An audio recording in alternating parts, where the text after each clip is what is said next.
ازيكم حبايبي؟ عاملين ايه؟ يا رب تكونوا في احسن صحه واحسن حال. معاكم كريستينا من قناه دبري وفري مع كوكي.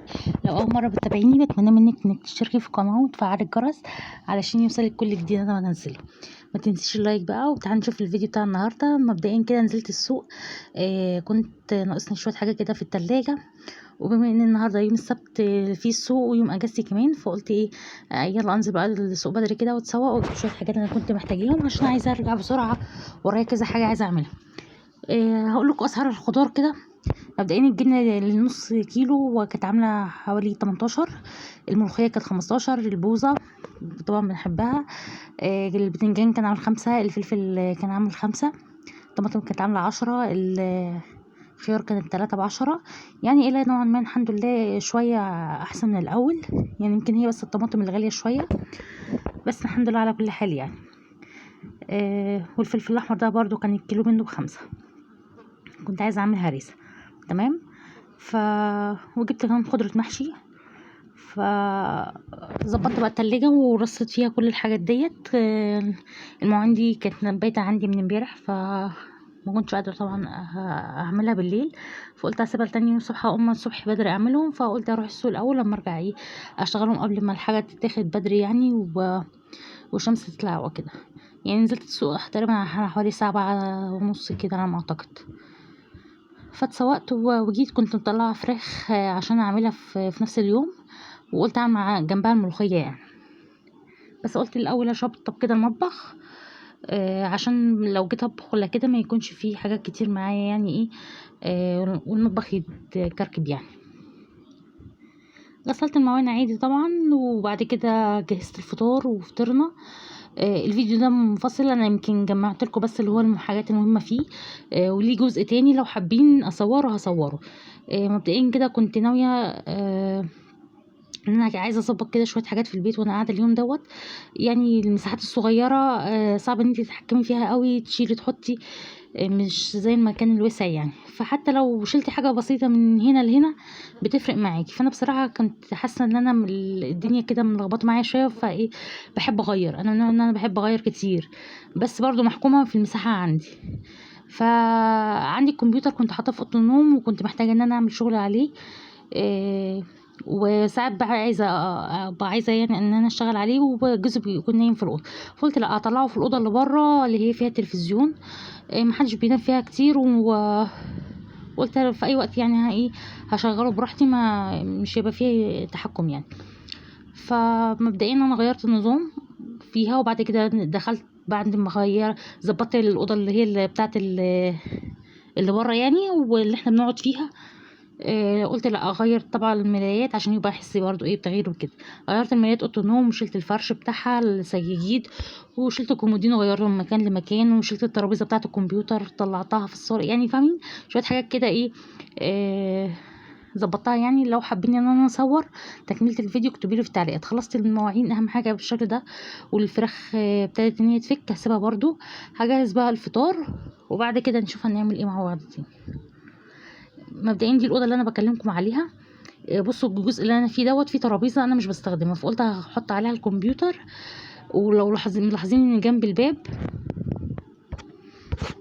في مبرد ميه برضو ما كنتش مستخدماه هنا. ما فيش كهرباء في المكان ده فكنت فاصله. فقلت لا هشيله وادخله اوضه النوم مكان ترابيزه الكمبيوتر. كهربتها جاهزه يعني. فشلت بقى شويه حاجات كده اللي كانوا مكركبين في الاوضه من بالليل. مش عارفه ليه توماس عنده غيه يطلع لي حاجات المطبخ. بصوا كميه حاجات مطلعها لي من درج المطبخ بيلعب بيها وبسببها بالليل قبل ما ينام. وكان في كوبايتين او 3 كوبايات تقريبا كنا عاملين عصير بالليل شربناه. فدخلتهم المطبخ.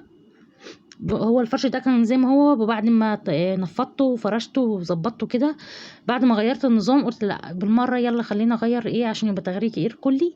غيرت كمان الملايات بس انا مش مصوراه في الفيديو ده، مصوراه في فيديو تاني. لو حابين انزل هنزله بالشكل دوت. نفضتها تنفيذ عادي وفرشتها من غير ما اغير. بس بعد ما ظبطت كده الاوضه والاوضه بتاعت ملامحها تبان شويه مع الكمبيوتر وشويه التغييرات اللي عملتها فيها. لا غيرت الفرش بالمره.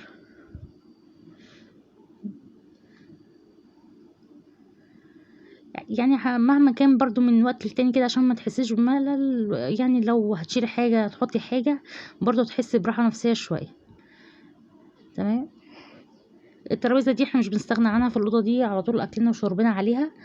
وفي ترابيزة هي باينة جنب السرير دي ثابتة في مكانها مش بغيرها، فمش مستخدماها في حاجة، فقلت ايه هدخل فيها الكمبيوتر بحيث ان لو اشتغلت في اي وقت الاقي جاهز يعني معايا.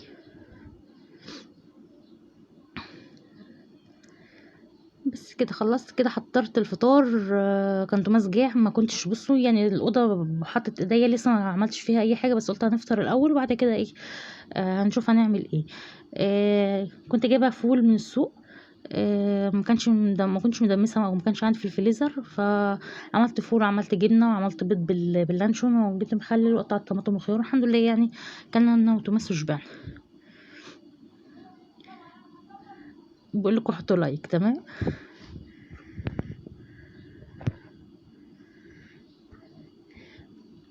بس كده يمكن انا فصلت الفيديو لغايه هنا، وبعد كده دخلت شطفت وغيرت وابتديت ان انا ارطف الملوخيه وغسلتها وحطيتها كده تنشف على الترابيزه اللي انا بقول لكم عليها، لسه ما كنتش لسه غيرت النظام، وخليتها تنشف، وبعد كده خرجتها وعملت الاكل، وبعد كده ابتديت ان انا اشتغل في تغيير الاوض. فلو حابين انزل لكم الفيديو دوت اكتبوا لي في التعليقات وانا ايه هنزله لكم يعني.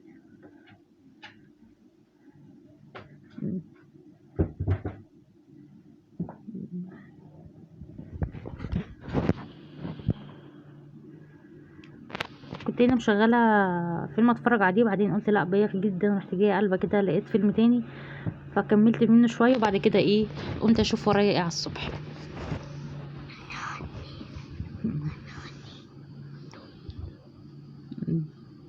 يا رب بقى لو وصلت لغايه هنا في الفيديو ما تنسيش اللايك، عشان انتوا بتنسوا اللايكات، واللايكات بصراحه بترفع معايا الفيديو، فمن فضلك لو لايك الماما على راي توماس.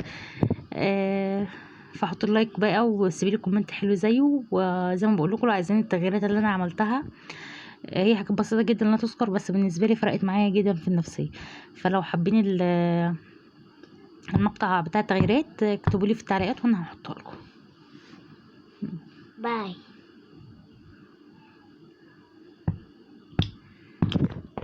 واكتبوا لي بقى اكتر حاجه بتعجبكم في القناه، تغيير الروتينات ولا الفيديوهات الترفيهيه ولا فيديوهات الاكل. فعايزه بقى استفتاء كده تقولي لي احلى فيديوهات بتتفرجوا عليها او بتستفادوا منها في القناه، الاكل الروتينات الفلوجات.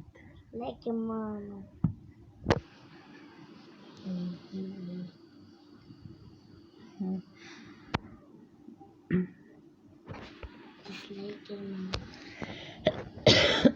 واكتبوا لي برضو اسعار الخضار عندكم ايه في السوق. انا كده فطرت الحمد لله. هبتدي بقى ان انا اخش كده اغير، وبعد كده ايه كنت ماسكه كده اخلص اكل، وبعدين هبتدي ان انا كنت غيرت وشطفت طبعا مطرح ما جيت من السوق. شلت الاكل بقى للفطار، وبعد كده هعمل الملوخيه على نفس الترابيزه برضو.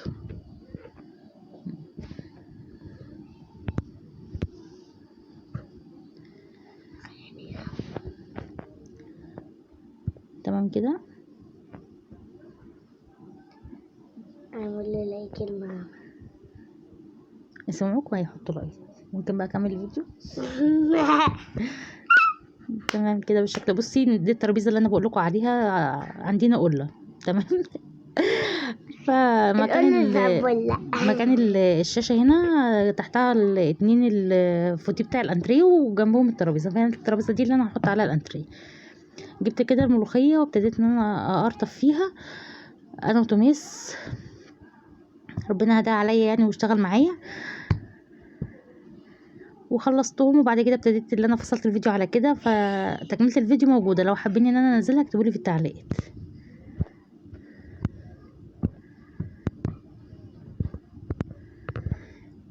يلا بقى، يا رب تكونوا استفدتوا من الفيديو، اكون قدرت افيدكم لو حاجه صغيره. ما تنسونيش في اللايك والشير والسبسكرايب، واشوفكم على خير في فيديو جديد. باي باي. باي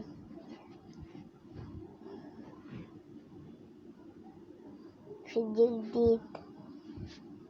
باي باي.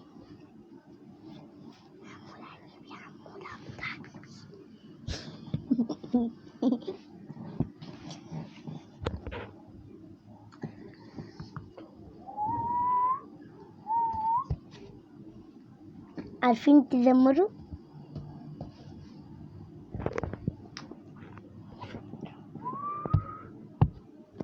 حمد حبيبي يا حمد.